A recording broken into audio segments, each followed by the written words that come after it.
It's kind of wild when you think about it. Why can something as seemingly simple as baptism cause such huge debates? Well, today we're going to dig into that because this ancient practice, it's actually at the center of a much bigger, much deeper conversation about the very foundations of Christian faith. Right? You'd think this would be a settled issue by now. But according to the sources we're looking at, this whole debate, it actually pulls back the curtain on a massive split in how people approach the Bible, the church, and yeah, even history itself. So let's break down what's really at stake here. Okay, so to really get to the bottom of this, we're going to follow a kind of roadmap. It's going to show us two completely different paths for understanding faith and doctrine. All right, first up, the unbroken promise. We're going to kick things off with this really foundational idea from our sources, the concept of a continuous, unbroken promise directly from God. So right at the core of this whole thing are two totally opposing ideas. On one side, you've got what's called a received theology. Think of it as faith that's passed down through generations within a big historical framework. But on the other side, you have a rebuilt theology. This is where you start from scratch, basically, using only the New Testament as your blueprint. And that is the fundamental tension we're going to be unpacking. This promise right here, I will be God to you and to your children. This is the absolute anchor for that received path we just mentioned. The argument is that this single promise creates an unbroken chain, one that stretches all the way from the Old Testament right into the New, where you can even see it echoed in the book of Acts. Okay, so here's a good question. If the promise is the same, why did the signs of that promise change so dramatically? I mean, we go from a pretty intense, bloody ritual to washing with water? How does that happen? Let's dig into that transition.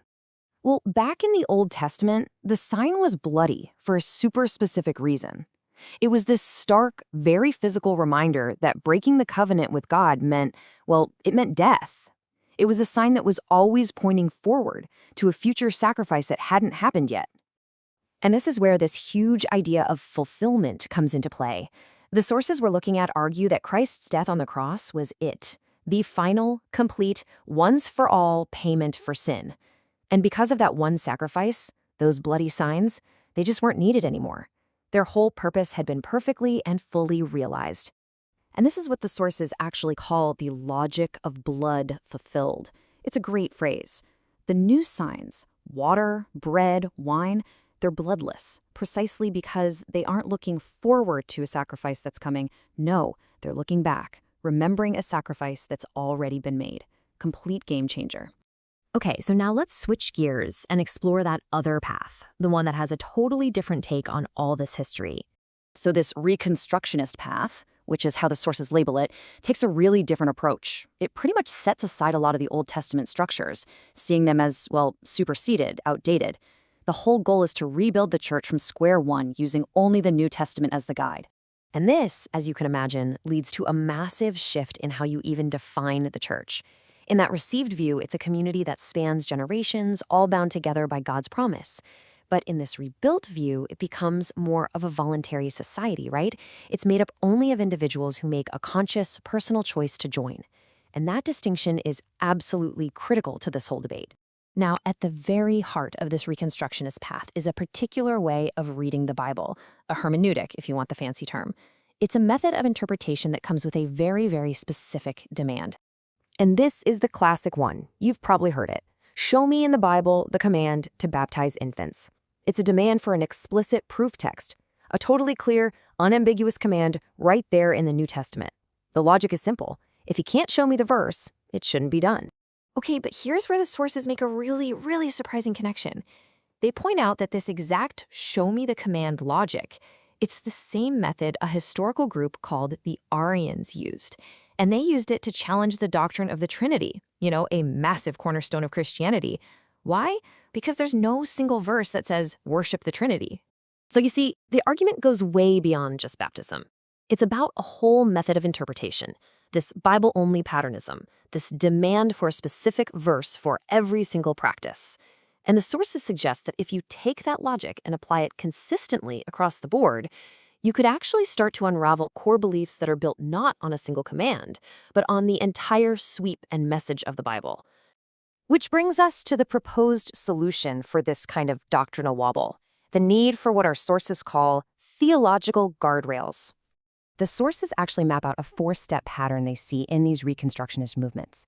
And they argue that this process, when you follow it step by step, tends to lead away from historical Christian beliefs because it re-evaluates the very structures that have held them up for centuries. And this is exactly where the guardrails come in. We're talking about the historic creeds and confessions, things passed down through church history. They're presented here as a solution. Now, they're not meant to replace the Bible, not at all, but they're meant to provide a stable, time-tested framework for understanding it. They're there to help prevent the kind of doctrinal fragmentation that can happen when every person or group just starts from scratch. So before we wrap this up, let's just pause on this key distinction for a second. What is the church? Is it a community you're born into because of a divine promise?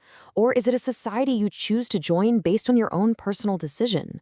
Seriously, how you answer that question is absolutely critical to understanding the two paths we've been talking about.